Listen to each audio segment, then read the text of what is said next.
It is thus that Ashwatthama is an image of inordinate attachment, Vikarn of indecision, and Burishrawa of perplexity and confusion. They are all chiefs of the outward flowing current of life.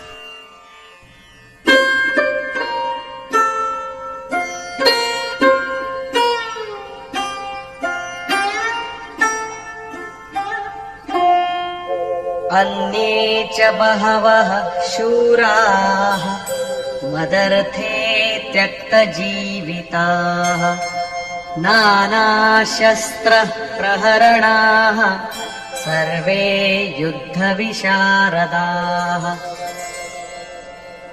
And there are many other skilled warriors also, equipped with numerous arms, who have forsaken hope of life for my sake. And many other valiant warriors are resolved, Duryodhana intimates to Dronacharya, to fight for his sake, even at the cost of their life. But there is no precise enumeration of them. Duryodhana then points out the innate qualities with which each of the two armies is fortified. Aparyaptam tadasmakam balam bhishmabhirakshitam paryaptam tvidametesham balam bhimabhirakshitam. Our army, defended by Bhishma, is unconquerable, while their army, defended by Bhim, is easy to vanquish. Duryodhana's army, quote, defended by Bhishma, is invincible, whereas the opposing army of the Pandav, defended by Bhim, is easy to conquer. The use of ambiguous puns in the Sanskrit text, such as paryaptam and aparyaptam, is itself a sign of Duryodhana's doubtful state of mind. So we have to look carefully at the power that Bhishma represents, on which all the Kaurav hopes rest, as well as the qualities symbolized by Bhim, which the Pandav, endowed with the treasure of divinity, rely upon. Duryodhana then gives his final estimate of the situation. Ayaneshu cha sarveshu yatha bhagamavastitaah bhishmamevabhirakshantu bhavantah sarva evahi. So, while keeping to your respective stations in the several divisions, all of you should doubtlessly protect Bhishma alone on all sides. Duryodhana here commands all his chiefs to keep to their posts and yet protect Bhishma on all sides. The Kaurav cannot be defeated if Bhishma, delusion, is safe and alive. So it is obligatory for all the Kaurav chiefs to defend Bhishma rather than to fight with the Pandav. This is intriguing.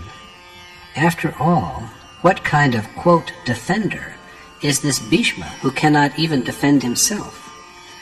What complicates the matter even more is that the Kaurav are also wholly dependent upon him. So they have to devise all possible measures of defense for him. This is certainly no physical warrior. Bhishma is delusion itself. So long as delusion is alive, unrighteous impulses cannot be vanquished. The word invincible here means difficult to vanquish rather than impossible to vanquish. As Goswami Tulsidas has said, the most difficult to conquer is the hostile world of matter, and the one who subdues it is indeed heroic. If delusion ceases, ignorance also ceases to exist, and the residues of negative feelings, such as excessive attachment, hasten to a quick demise. Bhishma is blessed with death by wish. So the death of desire and death of delusion are one and the same. This idea has been so lucidly expressed by Sant Kabir as follows. Since desire is the maker of birth and illusion, and it is desire that creates the material world, he who abandons desire is the one who cannot be conquered. That which is free from delusion is eternal and unmanifest. Desire is illusion and the progenitor of the world. In Kabir's view, as he puts it, the self which achieves freedom from desire is united with the fathomless, eternal, boundless reality. One who is free from desire dwells within the self and never falls from grace, for he has his being in the Supreme Spirit. At the beginning, there are numerous desires, but eventually there remains only a longing for the realization of God. The fulfillment, too, of this wish also marks the end of desire. Had there been something higher, greater, or more precious than God, one would surely have craved for it. But when there is nothing beyond or above him, what else can be desired? When all things that can be had are achieved, the very roots of desire are destroyed and delusion perishes utterly. This is Bhishma's death by wish.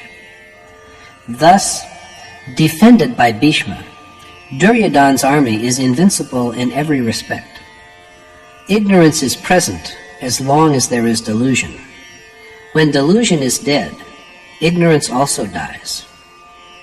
The Pandav army, on the contrary, defended as it is by Bhima, is easy to conquer.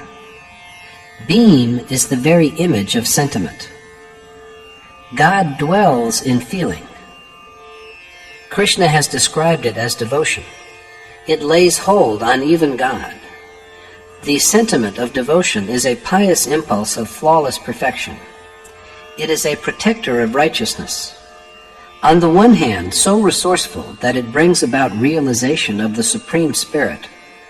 On the other hand, it is also so delicate and fragile that this day's fidelity and adherence often turn into nothingness and even outright privation on the next day. Today we admire a sage for his virtue, but the very next day we grumble and cavil because we have seen him relishing delicacies. Devotion is shaken by suspicion of even the slightest flaw in the loved one. The impulse of righteousness is undermined, and the ties with the object of affectionate devotion are broken. So it is that the Pandav army, defended by Bhima, can be conquered with ease. Maharshi Patanjali has given expression to a similar view in the following phrase: only meditation practiced for a long time with constant devotion and reverence can be firm. Now let us listen to the flourish of the warrior's conches.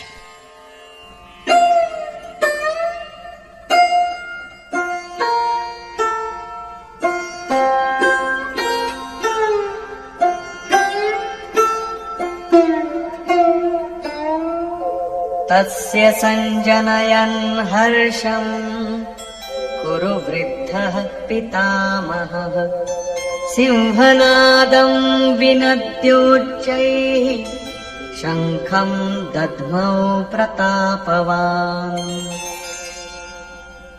To Duryodhana's delight then, his mighty grandsire and the eldest of the Kaurav, Bhishma, blew his conch to blare forth a lion-like roar. Conches are blown after the Kaurav have taken stock of their strength. The trumpeting of conches is a declaration of the intention of each of the chiefs of what he can offer after conquest. The mighty grandsire Bhishma, the eldest of the Kaurav, blows his conch to produce a lion-like roar which gladdens Duryodhana's heart. The lion represents the terrible tooth and claw aspect of nature. Our hair stands on end and our hearts beat violently when we hear the roar of a lion in a still, solitary forest, even though we are miles away from the beast. Fear is a property of nature, not of God. Bhishma is the very image of delusion. If delusion prevails, it will enwrap the material world's forest of fear which we inhabit in yet another shroud of fear, to make the existing dread even more frightening. Delusion cannot offer anything else except this. So renunciation of the material world is the right step for one who quests for self-realization. Worldly inclinations are like a mirage, a mere shadow of ignorance, and the Kaurav have nothing to declare against this. Numerous kanchas from their side are trumpeted simultaneously, but they altogether inspire no other feeling except fear. Fear, although in varying degrees, is born out of each perversion. Similar is also the message of the kanchas of the other Kaurav chiefs. Tatah shankhaschcha bheryascha panavanakago mukhaha sahasaivaabhyahanyanta sashabdastu mulo bhavat. Then there abruptly arose a tumult of kanchas and kettle drums, tabors, drums, and cow horns. After Bhishma's blowing of his conch, numerous other kanchas, drums, and trumpets are sounded together, and they make an awesome noise. The Kaurav have no message other than that of fear. Intoxicated with a sense of false success, the outward-looking impulses that offend and demean the human soul render the bonds of infatuation yet stronger. Now the Pandav, representing righteous impulses that are in harmony with the divine character of the self, respond to the Kaurav challenge with their own declarations, the first of which is made by Yogeshwar Krishna himself.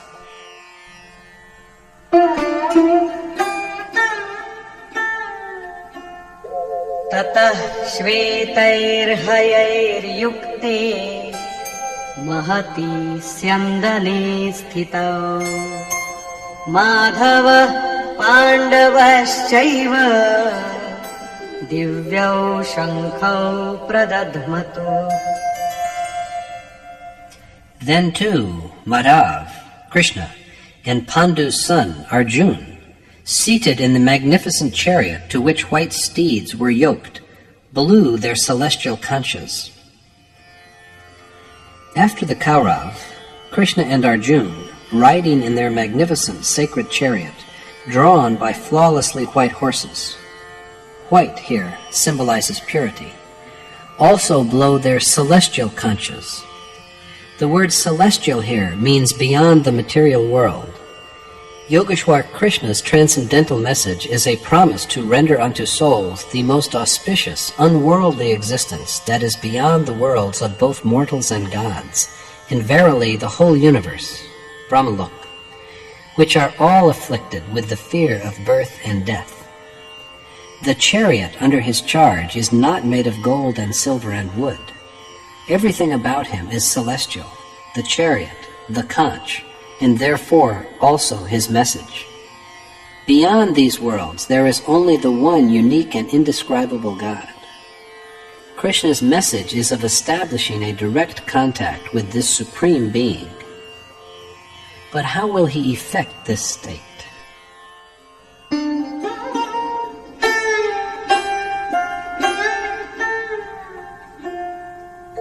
Panchajanyam Hrishikesho Devadattam Dhananjaya Paundram Dadmau Mahashankham Bhimakarma Vrikodara. While Rishikesh, Krishna, blew his conch, Panchajanya, and Dhananjay, Arjun, the conch named Devdut, the Vrikodar, beam, of awesome deeds, blew the great conch, Poundra. So Rishikesh, Krishna, master and lord of the senses, who knows all the mysteries of the human heart, blows the conch, Panchajanya. This is a declaration of his intent to restrain the 5 organs of perception, which correspond to word, touch, form, taste, and smell, and to transmute their inclinations into devotion.